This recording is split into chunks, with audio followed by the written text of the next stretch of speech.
subject is Olaotan Fawehinmi. He is a seasoned marketing communications professional and a PR expert. Good morning. Thank you for joining us on Business Morning. Thank you for joining us on the short notice. Good morning. Good morning, Justin. It's always a great honor to be here. Thank you so much. And now to go on with the questions, Nigerian businesses are shifting heavily towards AI-powered PR tools. So now, how do you balance speed and efficiency with the cultural sensitivity and empathy that AI cannot replicate? Okay. Thank you very much. Forgive me. You'll have to make do with my voice. I lost it overnight, but I'll try as much as possible. It's okay. Thank you. Go ahead. So to be honest, AI is transforming everything. From education to everything, how we buy, how we read, how we relate, everything. AI is changing everything. And PR is not different. PR is not an exception. AI is transforming PR as well. And we've seen a massive shift from what PR used to be 5 years ago, 10 years ago.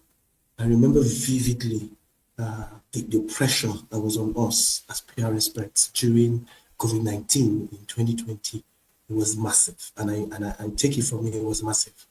So with AI now in PR, you're able to get faster insight. So back in the days, you put out a story, you have to wait for it to go the round before you know before you get your insights. But it's different now.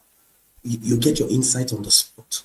It's faster, and then you're able to target better. Unlike before, where you just put your stories in the newspapers and you're not even sure who is reading. You can't tell whether your message is getting to the right person. But this time around with AI, it's easy to target whether you're creating the content or you're disseminating the information. You can target better. And in terms of analytics, it's instant. You get it on the spot. You go to the back end of the tools that you're using, you can see how many men, how many women are interacting with what you're saying. So it's better. Okay? So let's understand that if we go with speed, having said that, and the fact that AI has come to change the game, if we go with speed and we're not sensitive, then it's dangerous. We can't lose the human touch, the sensitivity, the empathy, the culture, the tone of our message, how we show respect in our message, how we show empathy, how we let the consumers know, the customers know that they're first. And whatever it is we're doing, we're putting them into consideration. If we don't include those sensitivities into our messaging, into our PR strategies, then we'll lose out. Okay? So AI can help you with all the data and all the numbers and all the technical things, but you still need humans to interpret. You still need humans to bring cultural intelligence. Okay? You know, AI is called artificial intelligence. It doesn't have EI. It doesn't have emotional intelligence. So emotional intelligence comes from humans. So you can get all the data from AI. You need to strike a very nice balance with the human aspect of things. So I will wrap up this question by saying, let AI handle all the data for you. Let AI handle all the technical part, but let humans handle the emotions. Let humans handle the heart. Let humans handle the empathy.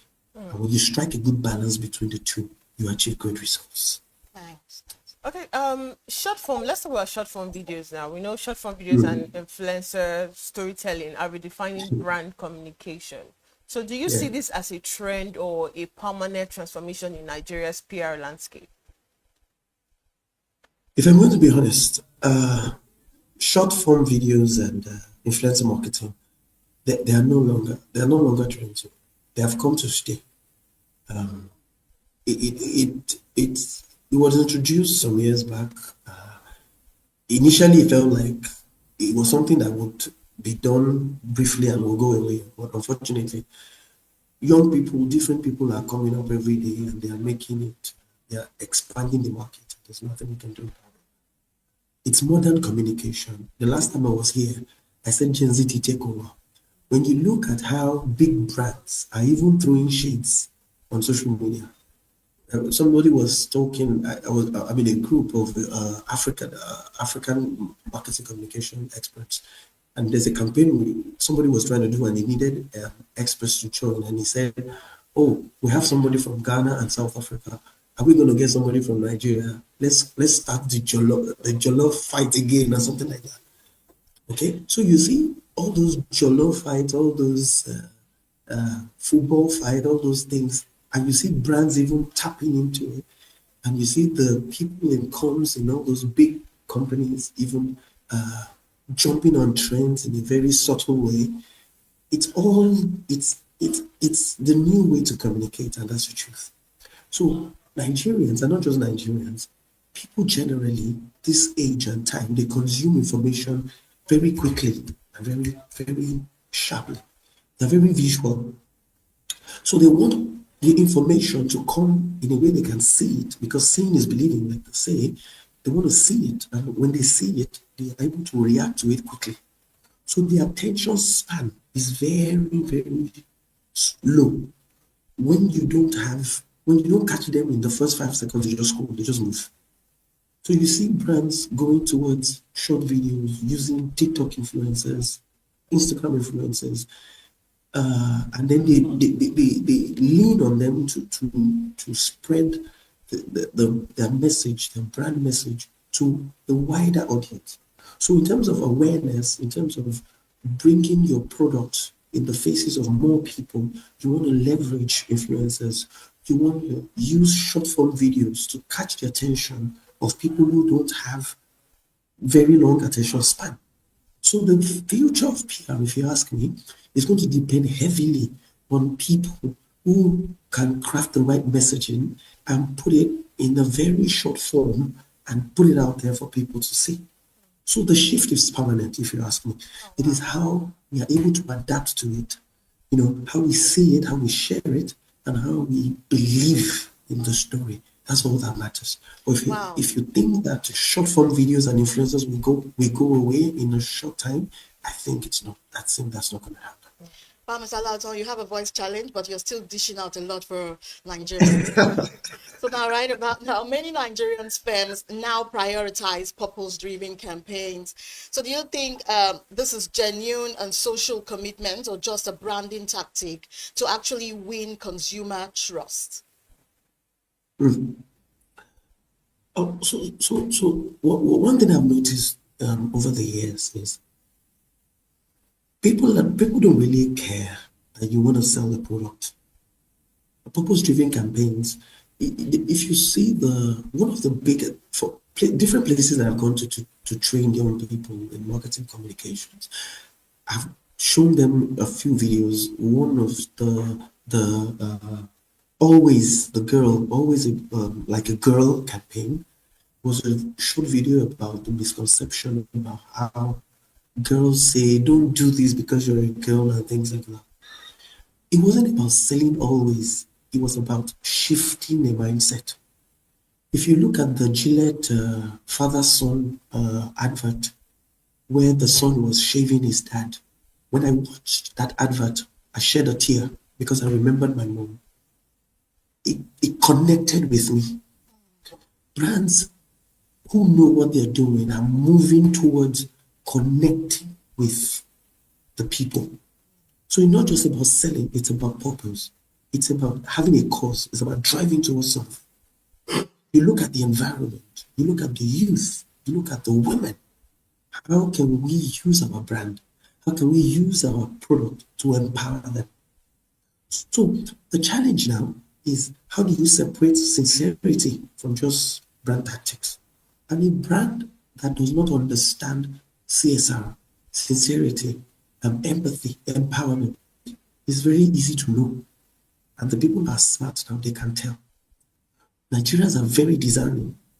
So while you're trying to put out the message, ensure that there's an element of purpose into it.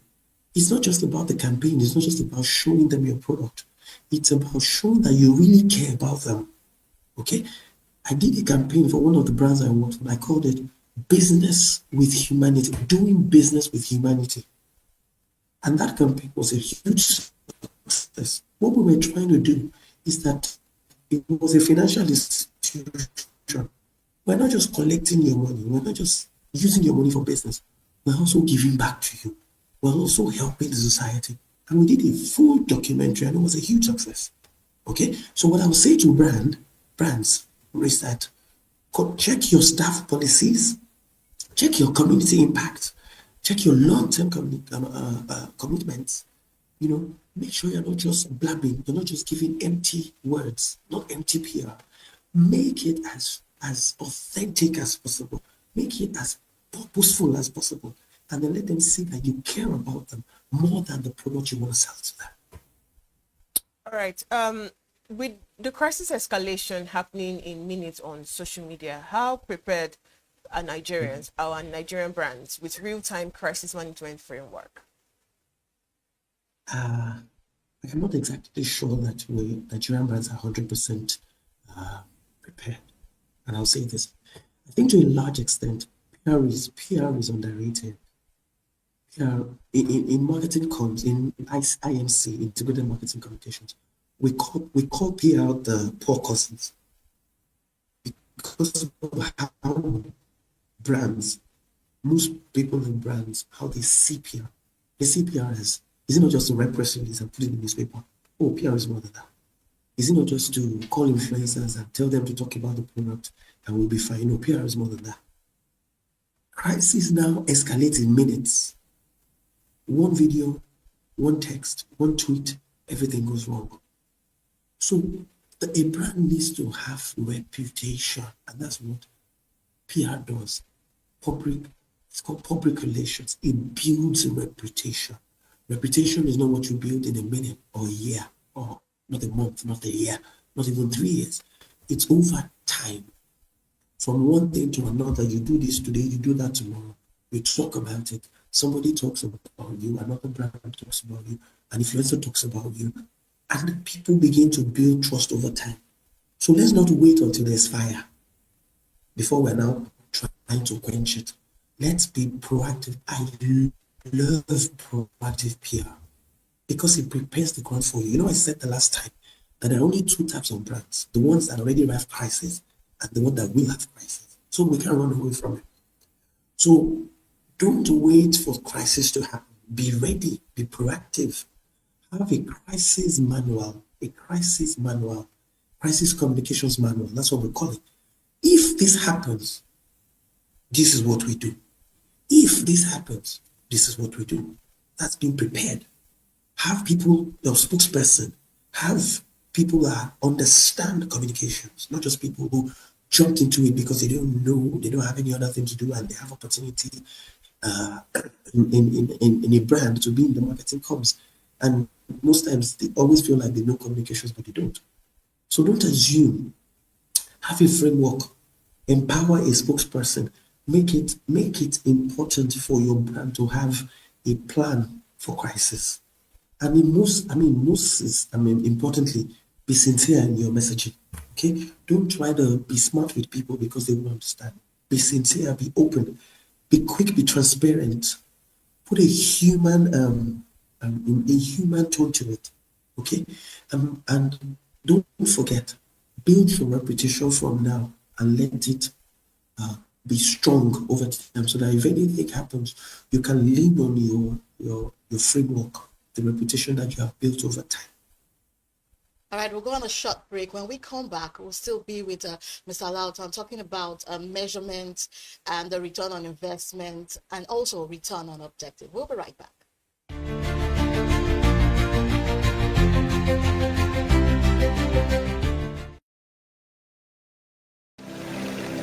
They say money never sleeps. Wake up to clarity, insights, and the stories driving business in Nigeria and beyond. From the heartbeat of small and medium enterprises to the pulse of national economic policy, this is where business meets perspective.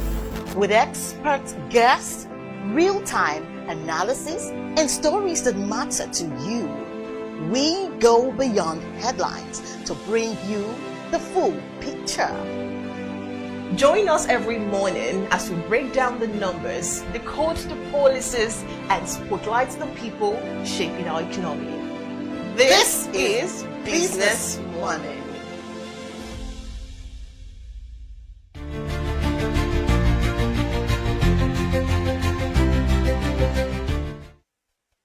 All right, welcome back. Before we went on that break, Olaotan was telling us about Nigerian brands being ready for crisis management. Now, Mr. Olaotan, let's look at measurement. Measurement has moved from ROI to ROO. So what metrics could truly define PR success in Nigeria today? Just like you rightly said, and we've seen, like I said earlier, we've seen shifts across different industries, and PR is not an exception. PR as the way you measure success in PR has gone beyond. Oh wait, we did a PR campaign. How many sales did we get? As a matter of fact, PR campaign is not meant to bring you sales. It's meant to bring you reputation. Let's don't forget that. If you want to do an activation, you can go on the street and get people dancing with the trucks, and you have your products there and you're selling. Well, that's a sales campaign. But PR campaign is different. So we can't measure PR success or PR campaigns by how much sales we made. However, I'm not saying return on investment is not important. I'm saying that the measurement for PR is deeper than how much sales we made. It's return on objectives. It's return on our brand essence, our values. What do we stand for? Did the campaign help us to build trust? Did it shift the public sentiment about us? You're looking at the sentiment. When they are talking, are they positive or are they saying negative things about us? That's what we're looking at when we do PR campaigns. Did it put us in a better position than we were last month or 6 months ago? Did it shift the policy? When I was in the agency, there was a policy from the federal government that affected one of our clients. And we started a PR campaign. Trust me, in a couple of weeks, shockingly, the government reversed that policy. That's what we mean by PR campaign. We didn't say that we influenced anything in any way, but we put out a very robust PR campaign that the government saw reason to change that policy. So what is the bottom line for PR campaigns? Perception. It's perception. In the Nigeria of today, where there's so much noise, everybody is just selling, everybody is on TikTok, everybody is shaking body on TikTok, and you don't even know who's saying the truth or who is being sincere. We need to have authentic storytelling. We need to build trust. We need to let people know that beyond buying our product, you are buying peace of mind. Beyond buying the product, you're buying peace of mind. And that's what we use PR to do, to say, you can trust us. We have your interest at heart. We're a brand that we see success when it comes from you. When you're successful as our customer, we are successful. And when we tell that story the right way through PR, we get return on objectives, return on brand essence, return on our values. Okay, then, so now how can Nigeria's PR industry ensure ethical standards are actually maintained, especially in this era of AI-driven narratives and deep fakes? So, like I said earlier, be transparent and tell brands, be open, strike a balance. While you're trying to sell, while you're trying hard to sell, share enough authentic stories of your commitment to the society, to the community. And that helps you to build credibility, right?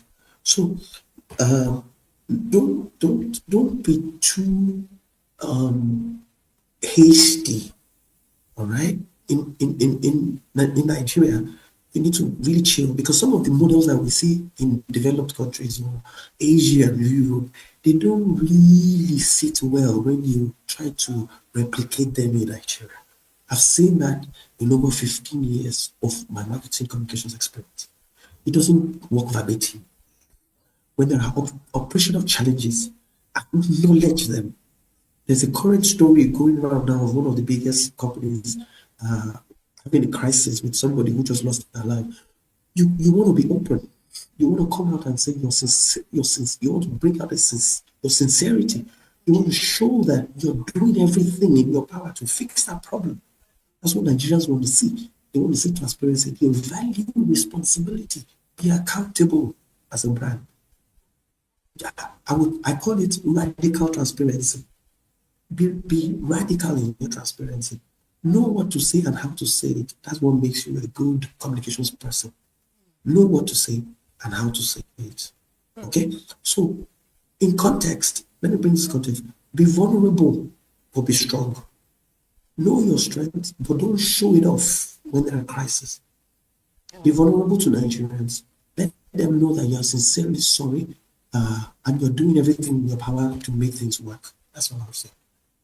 All right, so finally, Mr. Olaotan, before I let you go, do Yeah. you think PR in Nigeria is evolving fast enough to match international benchmarks, or is it still lagging in areas like independence measurement and global collaborations? Let me be very honest with you. You know, I said it earlier that the other people in IMC, they see PR as the poor cousin. The Nigerian PR industry is not moving at the pace that it should be.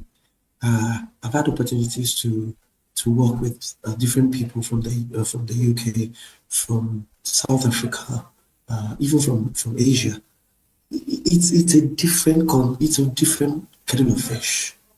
The pace at which we're going right now, we're not moving at the global benchmark.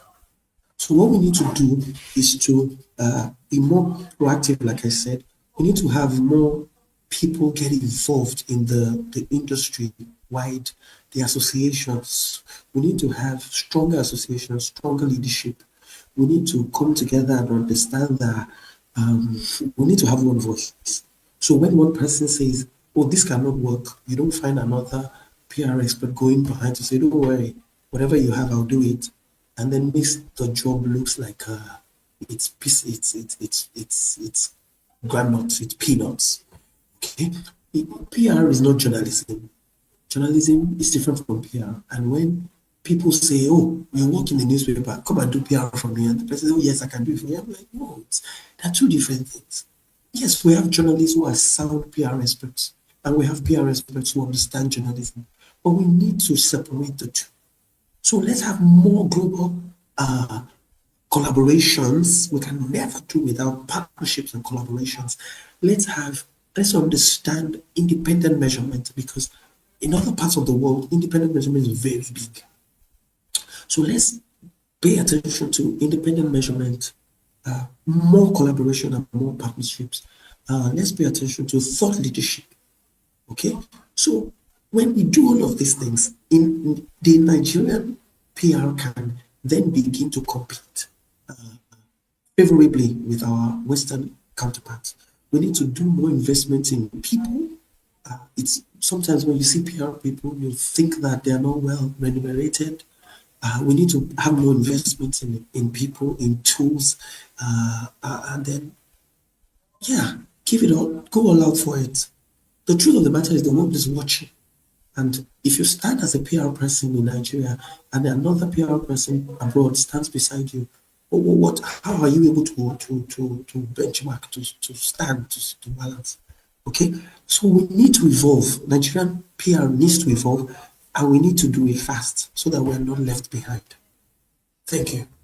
Thank you so much, Mr. Lauta, for joining us on the short notice. Well, thank you so Thank much you. for all your contribution. It was worth it having you on set. Thank you so much. It's always an honor to be here. Thank you. All right, and that's the much we can take on Business Morning on the Breakfast Show today. Up next is Big Story. My name is Deborah Eze. And I still remain Destiny Mama. Keep watching Business Morning and Business Day television breakfast show. Good morning.